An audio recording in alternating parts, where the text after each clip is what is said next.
Fearing the competition and worrying that people are going to be better than we are is one of the key things that stops us from achieving what we want to achieve. It's a massive problem for so many people. And the weird thing is that fear massively diminishes the more you start to realise what actually leads to success. What actually leads to success? The reality of the situation is you're focused on somebody's ability, their talent, their skill level, and how that marries up and compares to yours and blah, blah, blah. The things that really make the difference and separate the successful from the unsuccessful are things like hard work, commitment, discipline, persistence, all of that. That really is what is going to make the difference between whether someone succeeds and achieves their goal or doesn't. Natural talent and ability, to be honest, is almost beside the point. When you think about it, you're not going to start pursuing something or enter into the competition, so to speak. It may not be an actual competition, but entering into a field that you feel is highly competitive. You're not going to do that if you don't feel already that you have some kind of a flair in that field. You're not going to do it. So it's safe to assume that everybody in that competition, everybody in that field already, including you, has a certain amount of ability. Its importance diminishes massively. It becomes so much more about those other qualities and those other traits.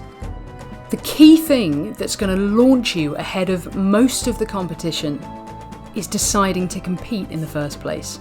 Because most people get so caught up with the idea of everyone else being better than they are, or whether or not they're good enough, and so on and so forth, they don't even try. They don't even start. That takes half the competition, half of the potential competition, takes it and throws it out the window straight off the bat. The irony is, the true competition is banking on you thinking that. They're banking on it.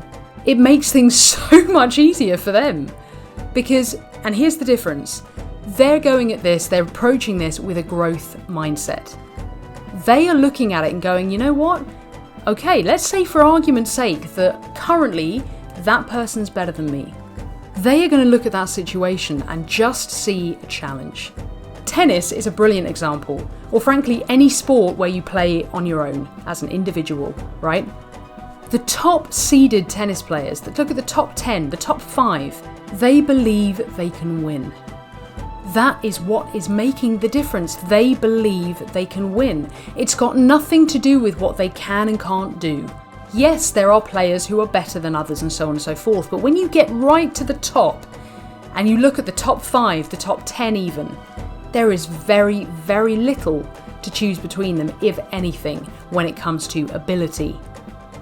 But when it comes to mindset and whether or not you can come back when you're 2 sets down, that is what makes the difference. That is what makes the champions, the winners, the consistent winners. The truth is, you are going to have days when people are performing better than you. It's going to happen. Just accept that. It's going to happen. But stop looking at it in terms of, well, that means they're better than me, which means I shouldn't be in this game in the first place. I shouldn't be competing. I shouldn't really, they're better than me. I should just quit. Stop looking at it like that. Go out, and when you see people performing better than you, learn from them. What are they doing that you're not doing? It's not about who is better. It's about who is willing to do the work. Who's willing to have a bad day and come back from that. That's what it's really about. That is what separates the successful from the unsuccessful. Do not let fear of the competition be the reason why you don't even compete.